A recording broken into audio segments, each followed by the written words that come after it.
Stillness and abundance, love and light, health and wholeness. Stillness and abundance, love and light, health and wholeness. Stillness and abundance, love and light, health and wholeness. I'm glad the sun broke through just then, man. Depending on where you at, you probably feel the weather shifting. And uh, shifts in the weather are signs that the universe is shifting. The earth is shifting. The energy is shifting. And with it, people must shift. As above, so below. Um,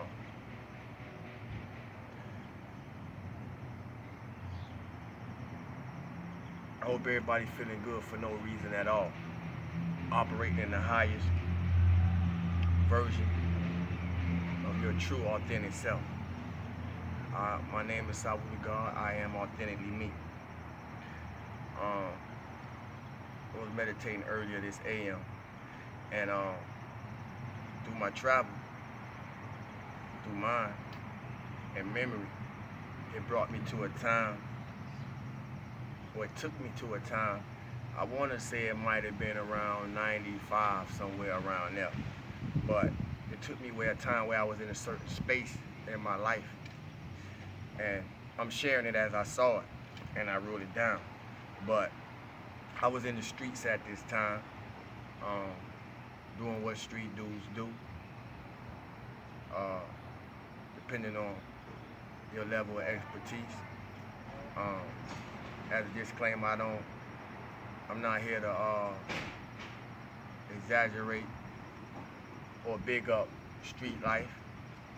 I'm just speaking from a phase that I was at in a particular time when I was going through phases in my life.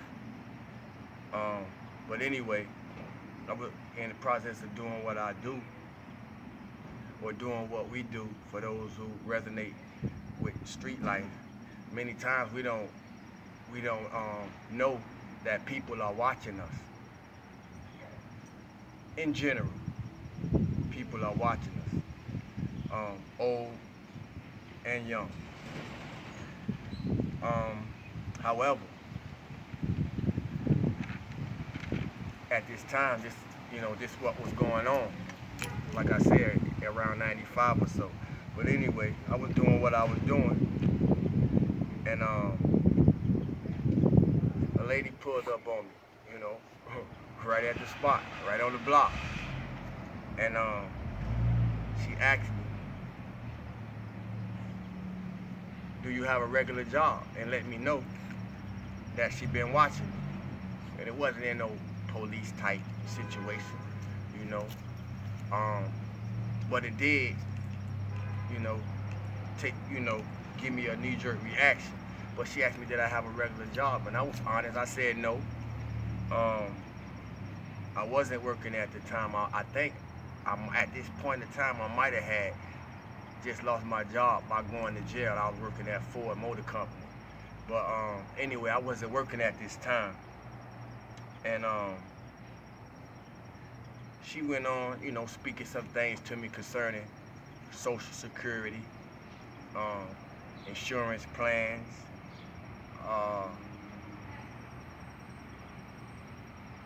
saving money for retirement and things of this nature. All the things that where I was at in this point in time in my life, if you've been there, you probably wasn't ready to hear when it be presented to you.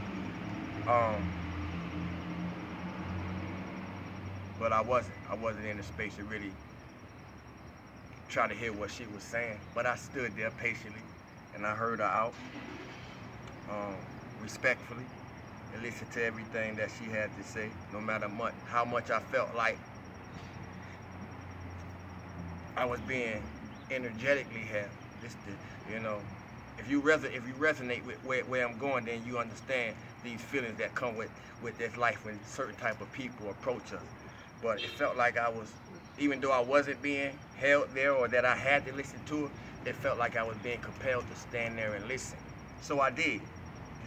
And it felt like forever.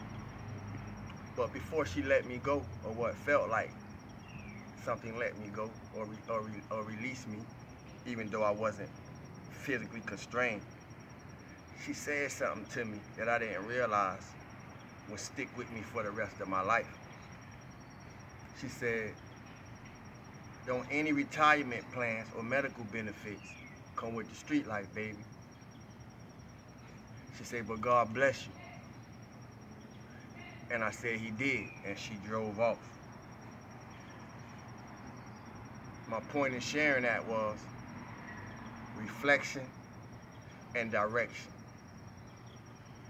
When we reflect back on different periods and timelines in our life through the experiences that we have had, we should be able to clearly see when intervention, divine intervention, whatever you want to call it, was taking place by strangers, family members, whoever, coming in our life and giving us a higher message, seeding within us a higher message that maybe we was receptive to at the time. But if you was willing enough to listen, a seed was planted that today you might be able to go back in that time, in that space of mind, in that timeline of mind, and say, wow, I see who that person was in my life. Whether you see him as angelic, divine, a messenger, a prophet, whatever. Through our reflections, we should be able to go back and see how we were being divinely directed or universally directed to go in another direction. So the words that kept reverberating and still reverberating are reflection and direction. She planted seeds. She planted seeds in me that will one day allow me to see where direction came from. And many people do this in our lives from day to day. Now I see the fruits of those seeds. Reflection should be able to show us where direction appeared in our life, even if we didn't recognize it, or even if we rejected it. Because I've been through phases where I rejected it. You know, if you resonate, you can identify. I am aware everybody not from the streets, but that don't mean that that's the only place that higher direction come from, higher insights come from. You know, messages are always at work. We are all messengers in some shape or form. So salute to the shamans, salute to the high priests, the high priestesses, the star seeds, and the workers of light. I salute you for your reflection and direction.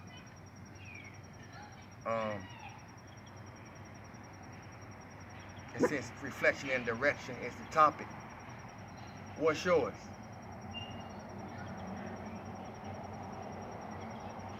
What is yours? That question is for your own self-contemplation. My purpose in touching these bases is everything around us reflects us. Or to make it personal, everything around me reflects me. And to make it impersonal, everything around you reflects you.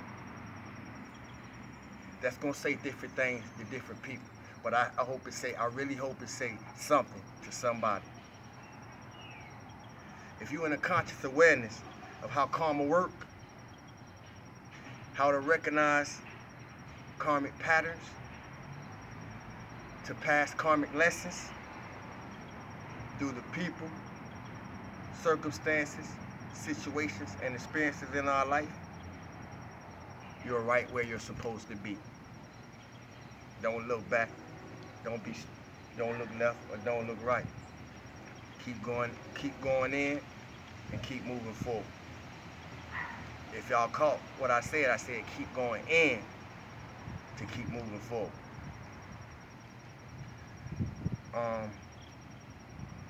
What are y'all doing to have fun? What do you do to have fun? And the reason why I asked that question, because in the heaviness with the energy, the influx of energy that's coming in, and where we are at, in this movement.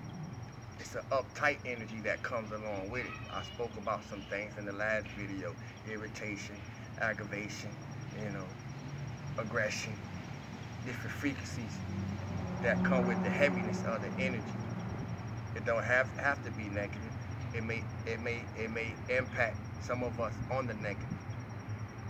Raise your frequency of perception to get about that space of it. But I was aware there's a lot of uptight energy going on in the collective. I said that to say this: it's okay to lighten up. Find something. Find a fun pastime that's legal, that you can enjoy, to shake some of these frequencies off. Go buy a Connect 4 game. Find somebody to play Connect. Go to the park and play Connect 4 with some strangers. Do something different. Shake the frequency. Uptight irritation, defensiveness to aggression. We gotta be aware. I'm no longer using the word mindful, and if I use it, y'all correct me through the comments or whatever.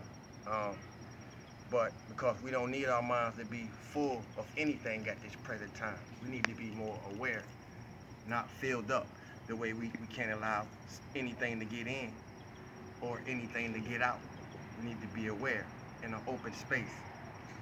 Some of us need to be aware of how we are managing our lives through our management of energy,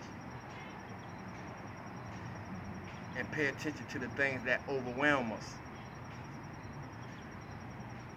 especially those of us who got to-do lists. If you got a to-do list, that to-do list probably got you overwhelmed. It probably got you stressing. It probably got you going with a whole bunch of chaotic energy in your force field. You know what I'm saying? Because you're trying to figure out how you're going to accomplish this to-do list. If you got a to-do list, the to-do list will unfold itself. If you're in divine alignment, everything for us don't appear to us on our time. I'm going to say that again. Everything for us don't appear to us on our time. Get in alignment with your assignment. I don't know who I'm talking to, but I'm talking to somebody. I'm talking to us. I'm talking to myself. I am we. Some of us need to be more aware of how we are managing our energy.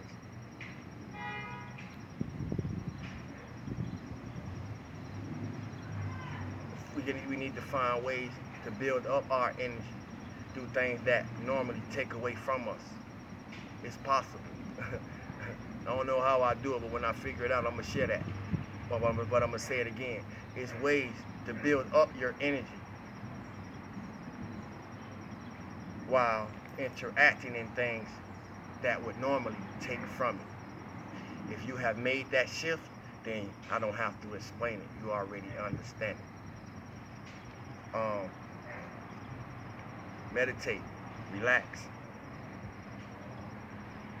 Go sit in the yard. Go sit by the water. Read a book. Movement is medicine. Exercise. Movement is medicine. And anything that's moving really don't have time to get sick, to get ill, to get depressed, to get worn down, to get burnt out. Somebody will catch it. So I salute those who are energy managers, who are learning what the elements of energy work is and how it applies to us in our day-to-day activities, in our day-to-day life, and in the lives that we share with the people around us. I salute those that are managing and prioritizing their energy in a well-balanced, focused, and determined way.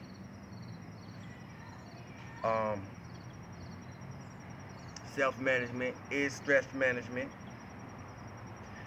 And if it's one thing I learned, when everybody go left, sometimes you gotta go the other way. And when everybody running, sometimes you gotta walk.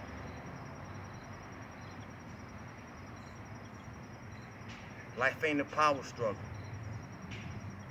struggle in the mind.